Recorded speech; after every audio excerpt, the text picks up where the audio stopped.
నింపండి తీసుకుపోండి అని పాపం కేసీఆర్ గారు తనలాడి నీళ్ళు ఇస్తే చివరి మడి వరకు మీరు ఒక్క ధర్నా చేసే అవసరం లేకుండా, రోడ్డెక్కే అవసరం లేకుండా 2.5 లక్షల ఎకరాలకు సూర్యాపేట జిల్లాల్లో కాళేశ్వరం ద్వారా ఆ నీళ్ళని తెచ్చి మీ 2 పంటలు పండించింది కేసీఆర్. నల్లగొండ జిల్లాను మొత్తం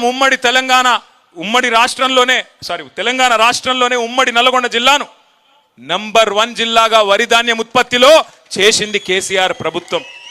మరి అలా మీ సూర్యాపేట జిల్లాలో నీళ్ళ మంత్రి ఉన్నాడు, నీళ్లున్నాయా? మంత్రి అవుతున్నాడు, 6 ఫీట్లు ఉన్నాడు. మా జగదీశ్ అన్న 6 ఫీట్ల కంటే కొద్దిగా తక్కువనే ఉన్నాడు, కానీ నీళ్లు తెచ్చిండు. ఆయన మాత్రం ఆ సన్నాసి 6.5 ఫీట్లు ఏమున్నాడు, నీళ్లు మాత్రం లేవు. నీళ్ళ మంత్రి మళ్ళీ పేరుకు. ఏం చేయాలి? ఏం చేస్తున్నారు తెలుసా మీ నల్లగొండ మంత్రులు? ఒకడేమో SLBCలా 8 మంది ఇక్కపోతే ఆడపోయి చేపల కూర చేయించుకొని తింటుండు. ఆడ ఇంకా ఏమైంది ఆవిడ యాక్సిడెంట్ అంటే ఏం లేదు, ఇలా నీళ్లు వాటర్ కలిసినాయి అంటున్నాడు. అరే నీళ్లు వాటర్ కలిసిడు ఇందిరాబాయ్, మాకెక్కడ తెలియదు ఇటువంటి కథ అంటే నీళ్లు వాటర్ కలిసినాయట. ఇక ఇట్లున్నారు మీ మంత్రులు. మీ ఒక ఆయననేమో నీళ్ళ మంత్రి, నీళ్లు లేవు. ఇంకొక ఆయనేమో నీళ్లు వాటర్. ఇంత గొప్పోలను ఎన్నుకున్న నల్లగొండ చైతన్యానికి హృదయపూర్వకంగా వందనం. నేను మిమ్మల్ని కోరేది ఒకటే, బాధపడేది ఏం లేదు. పోయింది అధికారమే, ప్రజల అభిమానం పోలేదు. ఇదే గులాబీ జెండా తిరిగి రావాలి, కేసీఆర్ ముఖ్యమంత్రి కావాలి అనే మాట ఇవాళ ప్రతి గుండెలోంచి వినబడతా ఉన్నది. ప్రతి గుండె చప్పుడు. మేమందరం తిరుగుతున్నాం. మన భాస్కరరావు గారు ఏదో సందర్భంలో కలిసినారు, చెప్తున్నారు, సార్ నిజంగా చెప్తా ఉన్నా, ఎక్కడ పోయినా ఎక్కడ తిరిగినా, అది నాగార్జున సాగర్ కావచ్చు, మిర్యాలగూడ కావచ్చు, పట్టి చెప్తున్నారు సార్, ఆపాపి చెప్తున్నారు, ఈసారి మీరే అంటున్నారు అనగానే మా జగదీశ్ అన్న నవ్వుతున్నాడు. ఈసారి మీరే అంటే పోయినసారి వేయలేదా మీరు అని అడుగు అని చెప్తున్నాడు. అట్లా ఈసారి మీరే అని పట్టి చెప్తా ఉన్నారు. ఎందుకు అంటే తెలిసిపోయింది, అర్థమైంది. నిజంగా కూడా మనకు మంచి జరిగింది, మనం బాధపడేదేం లేదు. ఎందుకంటే 10 ఏళ్ళు మననే చూసింది, తెలంగాణ వచ్చినాక ఇంకోళ్ళు కనబడలేదు. చూసి కొద్దిగా బోరు కొట్టినట్టుంది. అందుకే అప్పుడప్పుడు ఏంటంటే చీకటిని చూస్తేనే వెలుగు విలువ ఏందో అర్థమవుతుంది. చీకటిని చూస్తేనే వెలుగు విలువ అర్థమవుతుంది. అప్పుడప్పుడు గాడిదలను చూస్తేనే గుర్రాల విలువ కూడా ఏందో అర్థమవుతుంది. ఇవాళ అక్కడ ఉన్న కంచరగాడిదని చూసిన తర్వాత కేసీఆర్ ఏందో, బీఆర్ఎస్ ఏందో, ఎట్లా 10 ఏళ్ల పాటు అద్భుతంగా నడిపిండో అందరికీ అర్థమైంది. ఇవాళ మీరు ఒక్కటి దయచేసి గుర్తుపెట్టుకోండి, ఈ కాంగ్రెస్ వాళ్ళు కానీ బీజేపీ వాళ్ళు కానీ మనకేనాటికైనా శత్రువులే. ఇవాళ నీళ్ళు ఎందుకు వస్తలేవు? సామాన్యమైన ఒక మౌలిక ప్రశ్న, ఒక రైతు అడిగే ప్రశ్నకు సమాధానం ఉందా ఇళ్ళకాడ? ఎందుకు నీళ్ళు వస్తలేవు? కేసీఆర్ ఉన్నప్పుడు వచ్చినాయి, నువ్వు ఉన్నప్పుడు ఎందుకు వస్తలేవు అంటే సమాధానం చెప్పే సత్తా ఏ సన్నాసికి లేదు కాంగ్రెస్లో. ఒకడేమో మళ్ళీ కేసీఆర్ని తిడతాడు, నువ్వే తప్పు చేసిపోయినావు అంటాడు ఒకడు. మరి నేను కేసీఆర్ తప్పు చేస్తే ఆయన ఉన్నప్పుడు ఎట్లా వచ్చినాయి నీళ్ళు? ఒక మాట.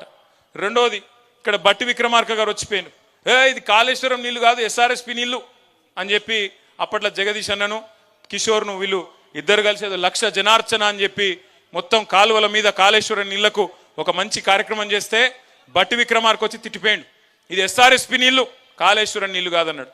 సరే, ఇప్పుడు కాళేశ్వరం ఏదో కూలిపోయిందని లేనిది ఉన్నట్టు చూపెట్టే ప్రయత్నం చేస్తున్నారు.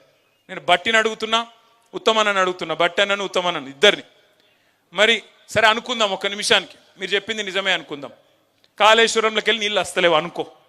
మరి నువ్వు కట్టిన SRSP అయితే ఉంది కదా, ఇంకా మరి నీళ్ళు ఎందుకు వస్తలేవు? ఇప్పుడు కేసీఆర్ కట్టిన కాళేశ్వరంతో తెలంగాణ ప్రభుత్వంలో అక్కడ కేసీఆర్ గారు ఉన్నప్పుడేమో నీళ్ళు వచ్చినాయి, మరి ఇప్పుడు మీ ప్రభుత్వం రాగానే ఎందుకు బంద్ అయినాయి అంటే సమాధానం లేదు.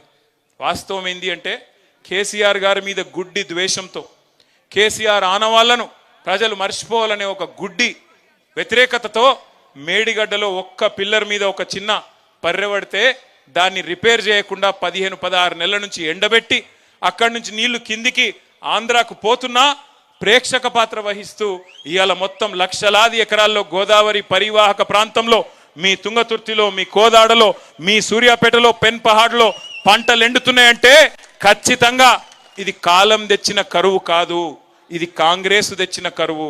రేవంత్ రెడ్డి పాపం ఇవాళ రైతన్నకు శాపం అవుతున్నది. రేవంత్ రెడ్డికి కేసీఆర్ గారి మీద ఉన్న కోపం ఇవాళ రైతన్నకు శాపం అవుతున్నది, ఇంకోటి కాదు. ఇది గోదావరి. మరి కృష్ణలో ఏమైంది? పోయిన వానాకాలం మంచిగా నీళ్లు వర్షాలు పడ్డాయి, నీళ్లు నిండా ఉండే, శ్రీశైలంలో కానీ నాగార్జున సాగర్లో కానీ పైన జూరాల్లో కానీ నిండా ఉండే నీళ్లు.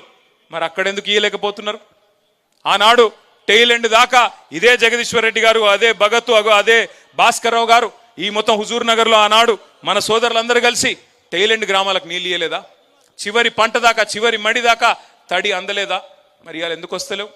ఒక్కటే కారణం, కృష్ణలో పోయినప్పుడు కేసీఆర్ గారు ఉన్నప్పుడు మనం 36% నీళ్లు వాడుకున్నాం. కానీ ఈ సన్నాసుల ప్రభుత్వం వచ్చినాక 24% నీళ్లను కూడా వాడుకునే తెలివి లేక కిందికి నీళ్లను వదిలేసి ఆంధ్ర నుంచి ఆంధ్రకెళ్ళి కిందికి సముద్రంలోకి వదిలిపెట్టిన సన్నాసి ప్రభుత్వం రేవంత్ రెడ్డి ప్రభుత్వం, కాంగ్రెస్ ప్రభుత్వం. నీళ్లు వాడుకునే తెలివి లేదు, నీటిని పొదుపు చేసుకునే తెలివి లేదు, భూగర్భ జలాలు పెంచి చెర్లను నింపి బ్రహ్మాండంగా కేసీఆర్ గారు ఏ పని అయితే చేసిండ్రో ఆ తెలివి లేదు. కానీ డైలాగులు కొట్టే తెలివి ఉంది. ఏమంటాడు ఉత్తమ్ కుమార్ రెడ్డి?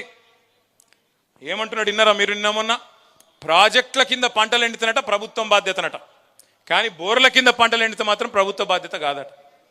బోర్లు ఎందుకు ఎండిపోతున్నాయండి? మీరు చెర్లు నింపితే